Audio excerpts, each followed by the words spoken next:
अस्सलाम वालेकुम जी। आज का हमारा जो टॉपिक है वीडियो का वो ये है कि हमने अपने सप्लायर्स को कैसे चेक करना है कि कौन सा सप्लायर जो है वो रिलायबल है या नहीं है। क्योंकि ड्रॉप शिपिंग में हमारे लिए सबसे ज़्यादा इशू जो होता है वो सप्लायर का होता है। सप्लायर अगर आपके पास ठीक है तो आप ड्रॉप शिपिंग लंबे अरसे तक कर सकते हैं। अगर आपका सप्लायर ठीक नहीं है, ऑर्डर कैंसलेशंस हैं, ठीक है, आपकी पेमेंट लेके भाग जाता है, आपको मटेरियल नहीं पहुंचाता, तो आपको इश्यूज होते हैं। अच्छा, यूएसए में जो अब ड्रॉप शिपिंग है वो रह ही थर्ड पार्टी सप्लायर की रह चुकी है। ठीक है, अगर आप अमेजोन टू अमेजोन करते हैं तब भी फंसते हैं। अगर आप रिटेलर्स जो मेन रिटेल स्टोर्स हैं अगर आप उनसे करते हैं तब भी फंसते हैं।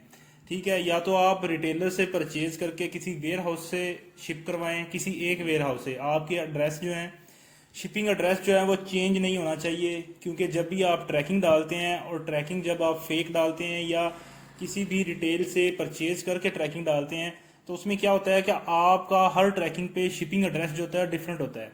उससे भी अमेजोन आपके अकाउंट को सस्पेंड कर देता है। तो आपने करना क्या है, अगर आपने यूएसए में ड्रॉप शिपिंग करनी है तो आपने अपने ऑर्डर्स जो हैं वो एक वेयर हाउस से भिजवाने हैं।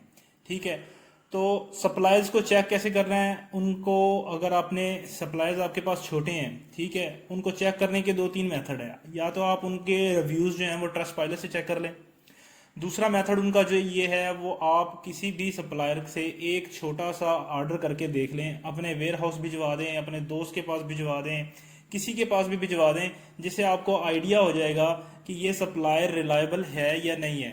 कोई भी एक प्रोडक्ट जो कम से कम मालियत की हो, $1 से कम की हो, 50 सेंट्स की हो, या किसी भी मालियत की हो, वो आपने उनसे परचेज करनी है और अपने यूएसए में किसी ऐसे एड्रेस पे भिजवा देनी है जहां से आप चेक कर सकें कि ये प्रोडक्ट पहुंची है या नहीं है, जो प्रोडक्ट ऑर्डर की थी वही है या डिफरेंट है। ठीक है। अच्छा, अब जो लोग अभी भी वॉलमार्ट से कर रहे हैं, वॉलमार्ट को यूज़ कर रहे हैं यूएसए में, तो उनके लिए थोड़ा सा ऑर्डर कैंसिलेशन और लॉन्ग टर्म आईडी को चलाने की एक छोटी सी ट्रिक है जो मैंने शेयर करनी थी दोस्तों के साथ, तो वो मैं करता चलूँ।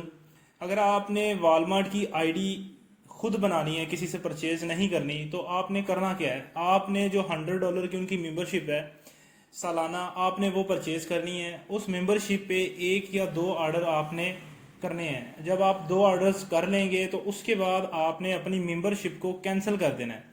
मेरी बात को फिर से गौर से सुनिएगा, आपने मेंबरशिप को कैंसिल करना है लेकिन उस मेंबरशिप का रिफंड नहीं लेना। ठीक है, आपने कैंसिल कर देना है, फिर उसको एज यूजुअल जैसे आप यूज कर रहे हैं उसी तरह से यूज करना है। आपने अपने ऑर्डर्स प्रोसेस करने हैं, आपको इशू नहीं आएगा।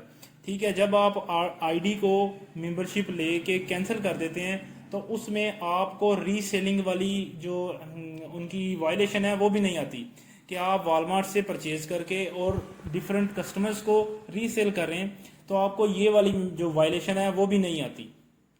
ठीक है, आपने करना क्या है, मेंबरशिप खरीदनी है, मेंबरशिप खरीद के आपने कैंसिल कर देनी है। पहले एक दो ऑर्डर करने हैं, फिर कैंसिल करनी है। उसके बाद आपने एज यूजुअल जो है उसको यूज करते रहना है। हम जो है इस वक्त वॉलमार्ट को या सैम्स क्लब को, होम डिपो को प्रेफर नहीं करते, ना ही मैं सजेस्ट करता हूँ किसी को यूएसए में कि इस वक्त आप इन रिटेलर्स को यूज़ करें। क्योंकि इनकी पैकेजिंग का इशू है, इनवॉइस का इशू है, अमेजोन आपके अकाउंट को सस्पेंड कर देगा। जो अकाउंट आपने 6 महीने चलाना है, आप इन रिटेलर से अगर आप यूज़ करेंगे तो आप 1 महीने तक ही बहुत मुश्किल से काम कर पाएंगे और अमेजोन आपका अकाउंट सस्पेंड कर देगा। तो आपने अगर लंबे अरसे के लिए बिजनेस करना है तो बेहतर है आप छोटे सप्लायर्स को ढूंढें, ऐसे सप्लायर्स को ढूंढें जिनकी पैकेजिंग का इशू नहीं है। पैकेजिंग का इशू आपने कैसे चेक करना है, जैसे मैंने आपको बताया था कि आपने सप्लायर को उनकी रिलायबिलिटी कैसे चेक करनी है, ऐसे ही आपने उनकी पैकेजिंग का इशू भी चेक करना है। आपने किसी भी सप्लायर से एक छोटा सा ऑर्डर कर लेना है, ऑर्डर करने के बाद उनको चेक करना है कि उसने किस पैकिंग में भेजा है आपको ऑर्डर। ठीक है, तो आपको पता चल जाएगा कि ये सप्लायर जो है वो पैकेजिंग अपनी यूज कर रहा है या ट्रांसपेरेंट पैकिंग यूज कर रहा है, या कोई भी जो है ना ऐसी पैकिंग यूज कर रहा है जिसके ऊपर उस सप्लायर का लोगो नहीं है। ठीक है, आप छोटे सप्लायर्स को ढूंढें जो अपनी पैकेजिंग में नहीं भेज रहे हैं और इनवॉइस नहीं भेज रहे हैं। इनवॉइस का इशू तो चलो ये आप हल कर सकते हैं कि आप एज अ गिफ्ट भेज दें। ठीक है, अपनी जो सप्लायर की वेबसाइट है उस पर एज अ गिफ्ट आप अगर परचेजिंग करते हैं तो आपकी जो है ना ये इनवॉइस वाली इशू जो है वो किसी हद तक हल हो जाती है, ठीक है। लेकिन जो पैकेजिंग का इशू है वो हल नहीं होता। इसलिए जो बड़े सप्लायर्स हैं यूएसए में, अगर आप अभी भी यूएसए में ड्रॉप शिपिंग करना चाहते हैं तो बड़े सप्लायर्स को छोड़ दें। Walmart, Sam's Club, Home Depot, Costco, Target, eBay, इन सब को छोड़ दें। इनसे बहुत इश्यूज हैं, ट्रैकिंग का इशू है, पैकेजिंग का इशू है, इनवॉइस का इशू है, ठीक है। अगर करना चाहते हैं तो आप स्टॉक खरीदें 5-10 का, 5-10 क्वांटिटी का, उसको अपने वेयर हाउस भिजवाएं, वहां से रीपैक करके शिप करें और एक ही वेयर हाउस की ट्रैकिंग डालें। अगर आपने ट्रैकिंग चेंज की तब भी आपका अकाउंट सस्पेंड हो जाएगा।